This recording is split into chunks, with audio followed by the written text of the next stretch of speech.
friends, Jennifer Jennings, your online real estate advice columnist with day number eight of what to do when we have no business and we are trying to get the momentum rolling again. We covered a lot, and I have kind of intentionally left this one for closer to the end because I hear all the time, I don't have that.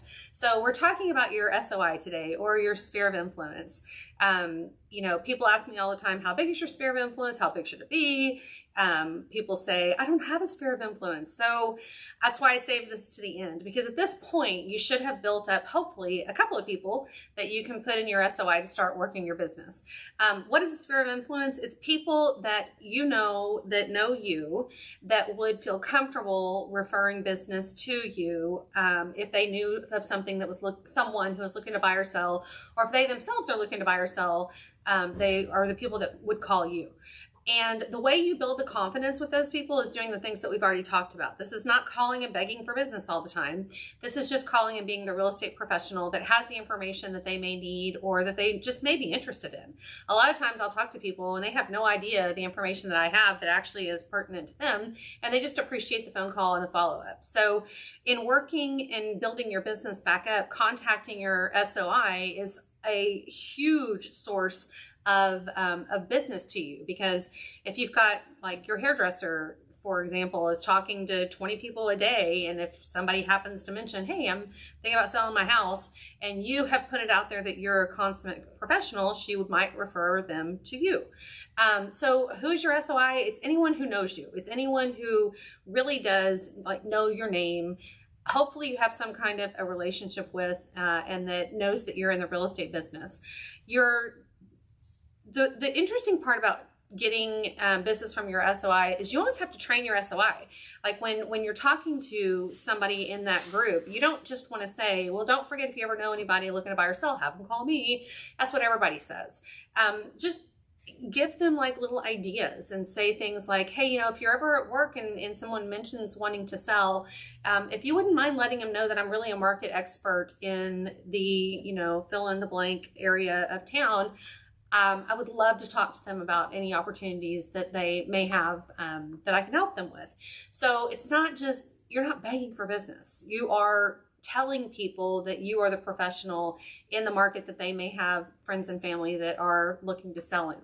The other thing that's fun to do with your SOI, and I try to do this quarterly, is we have quarterly events at our office. And this is something that, as the broker, I put these events on, and I, you know, fund as much of it as I possibly can. And we invite our SOI to these events in order to just stay top of mind with them. So we do things like, we have had pool parties every year. We have had wine tastings. We've had happy hours.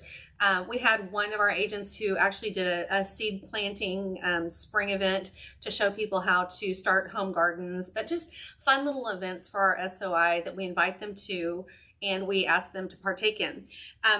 Again, it's not about who shows up. It's just about the invitation that went out. When you invite people to something, they feel special and they really, you know, appreciate you, and you feel, you know, warm and fuzzy. And then all of a sudden, you know, they think of you when people talk about buying and selling real estate. So one of the things that we're doing right now is we're actually doing a food drive. So we ordered a bunch of these bags, and there's a little tag on here that says save the date. We ask that our SOI puts money is always good, puts food in here, and then we have a drive-by event on a Saturday where they just come by and they drop this off. So this is actually 2 touches that we get to our SOI with one event. The first touch is when we drop off the bag and they get it on their front porch, and then the second one is when they drive through and we get to just say hi, and it's super quick. Like they don't get out of their cars, they drive through, and we are doing so many things. We're making touches with our SOI. We are promoting the food bank locally. We are obviously supporting the community with our food drive, and then we also go and work in the food bank when we go deliver all of the food that we have raised every year. So that's a fun pop by. I'm not asking for business. I'm asking for some food for our local food bank shelter.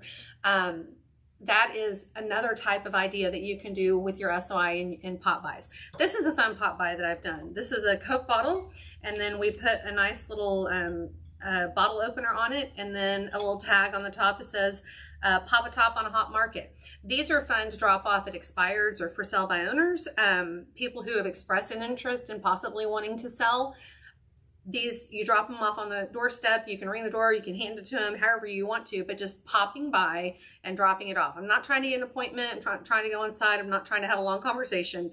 I'm trying to remain top of mind. Another one, I actually went into Amazon right before this and I Googled real estate pop-by, and this came up. I am loving this. I'm loving this little honeypot idea. We've already come up with like several little tags that you can put on there, which is like the market is buzzing. You can like sweeten, this is a sweet market, like just kind of coming up with fun little tags just from a little thing that I found on Amazon. And I get 24 pop buys for $17. So Google real estate pop buys and find some things that you can take and you can drop by, because working your SOI is highly important in this market. It's a great source of business, and it's a great way that you can stay top of mind with people that hopefully you've already done business with or who already trust you in the real estate game.